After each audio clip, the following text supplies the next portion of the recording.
Good morning, YouTube. How are you all? Today is the Friday, the 22nd of December 2017. My name's Jan Silver and I've been video logging my journey to and beyond a gastric bypass, which I had just over 9 months ago now. And doing really well. I'm in a bit of a funk today, guys. I know, I'm premenstrual, and you know when it's a really busy time and you stub your toe, you drop your drink, you're just like, oh, for fuck's sake, you know, and the hormones don't help. And something I learned today, I'm 6 stone lighter than I was this time last year. But being in a premenstrual mood, so to just try and explain to anybody that doesn't suffer, because I know some women out there don't suffer. How lucky are you? Right. For me, a premenstrual mood, I'm having the strongest coffee, by the way. It has got protein in it, but I've got 2 spoons of coffee because I really need to get out of this funk. Anyway, a premenstrual mood for me generally for the last 45 years of my life has been, I'm a creature of habit when it comes to, let's say, knickers, right? I don't know why I know why, because every bloody month this bothers me. I buy one style of knickers and I stick to them because I know they're comfortable, whatever. They're not sexy, they're not whatever. They're just comfy knickers. They don't roll down my belly, they don't do this, they don't do this. So I buy the same size and I buy lots of pairs of them and they're comfortable. I don't even know I've got them on. During my premenstrual mood, on about the week and a half leading up to my period, those knickers don't feel right. Now they do the rest of the month. And I don't change anything. It's just all what's up here. And that can be really hard to deal with because I am certainly not going to go out and buy different, you know what I mean? It's not just knickers. It's about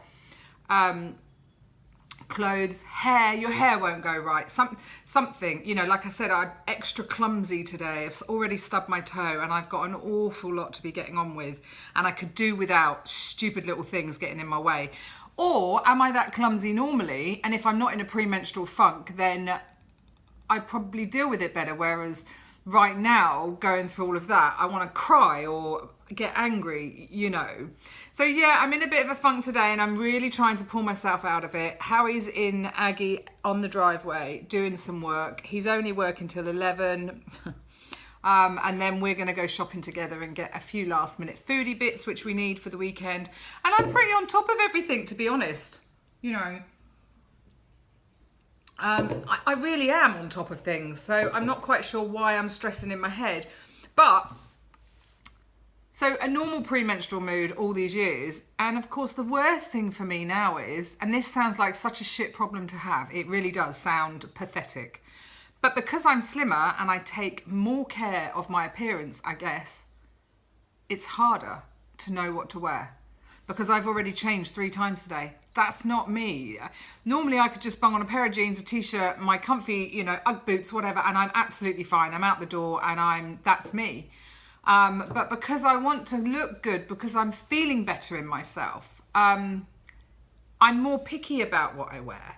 So yeah, and I knew I wanted to wear a skirt today. I'm going shopping with my husband, possibly end up out having a bite of lunch out with him, and I want to feel good about myself. But with a premenstrual funk on as well, I was just like, this doesn't go with this, that doesn't go with that. So the more choice you've got is what I'm saying, is the worse it is. That's bloody terrible, isn't it? Because it's not a bad problem to have. Whereas before I had a uniform, fat t-shirt, fat jeans, anything that would hide my body would be what I'd wear every day. I'll show you what I ended up with today. Mind you, I probably shouldn't look, because I probably will go and change again. This is really different for me. An A-line skirt. I am actually in a 16. Some of my jeans, which I like tighter to hold me in, I'm in a 14. And a few tops and some of the dresses Lisa gave me were a 14. But this is a 16 and I'm quite comfortable in this 16. So yeah, it's an A-line, kind of a tweedy skirt, which I really, really like actually. I just feel girly and feminine, and I've never really felt like that before. So that's a real positive. And I know I told you guys I was giving the scales a break. Well, I say scales a break. I wasn't giving the scales a break. I'm not stressing about them. So I'm still checking on myself, obviously. And a couple of days ago, I'd gained a couple of pounds. Now I've lost a couple of pounds. So I'm really happy to report that I had a feeling I was going to fluctuate with not giving a damn. I'm snacking,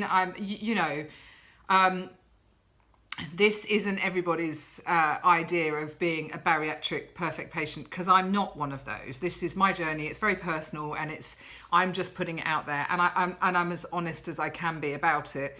So yeah, I'm snacking on stuff. I mean, Howie last night, bless him, he came in the lounge, I don't know, about 9 o'clock with a bariatric plate of snacks, and it was salamis and cheeses and no carbohydrates. So that was really, really cute when we've got a house full of bloody crackers and sweets and chocolates and stuff, because I can't expect my family to not have all of that around. You know, I need to be disciplined enough not to eat it in excess anyway.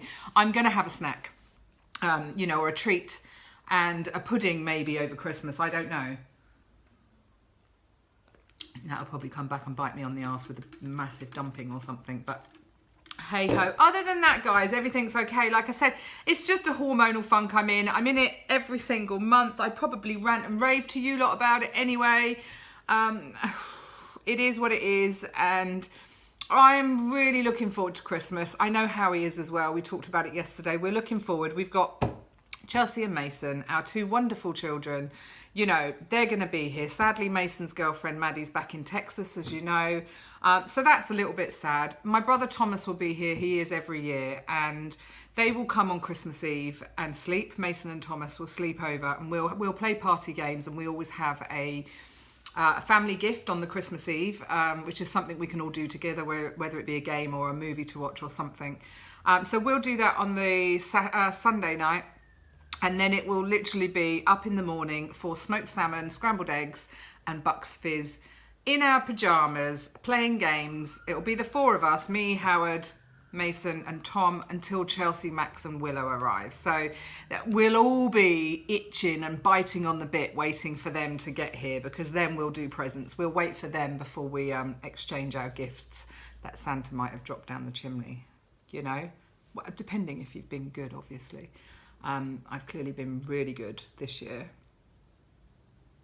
I have, honest. Anyway, yeah, so Christmas I am really, really looking forward to it. And I know it's a lot of work. I don't really let the kids do an awful lot in the house. I tend to want to do it all. I'm a bit of a control freak. That's my own problem, isn't it? I make a rod for my own back in that respect. I'm very aware the lighting in here really emphasises my...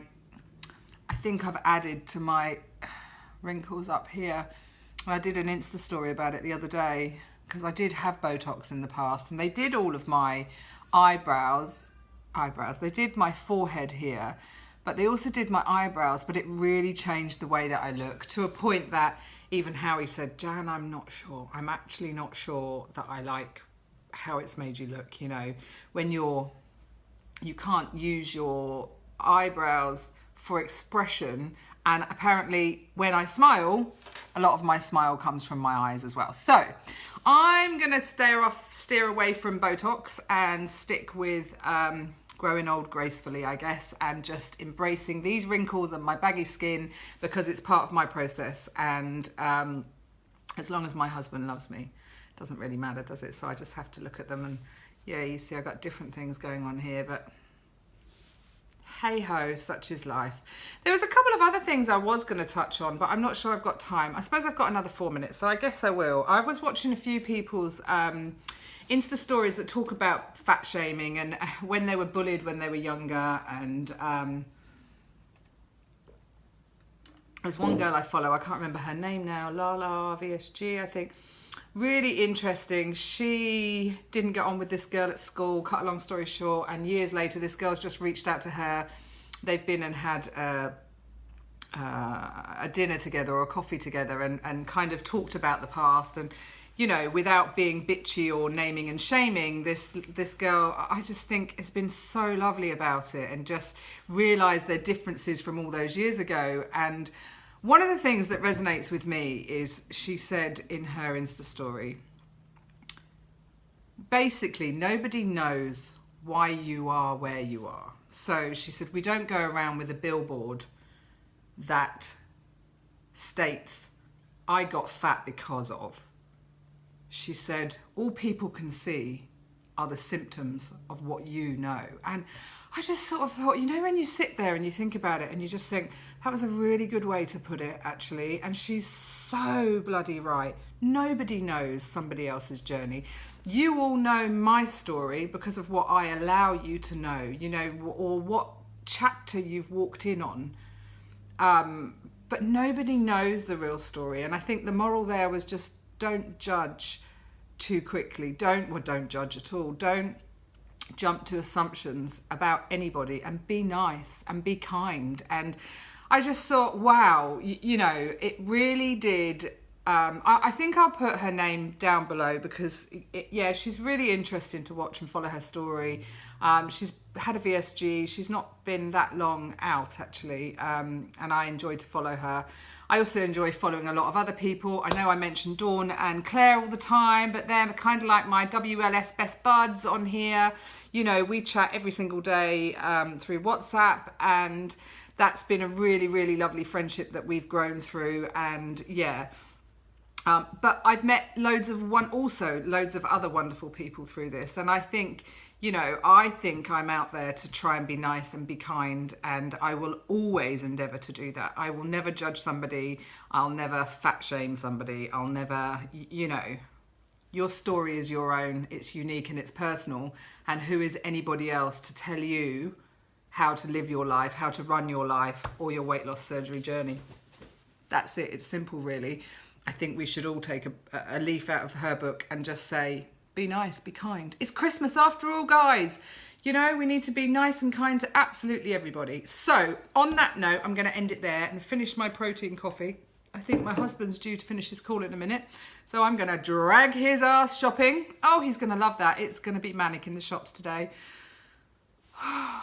Just what I need with the premenstrual mood. But anyway, I feel better already. You see, I've offloaded, and that's great.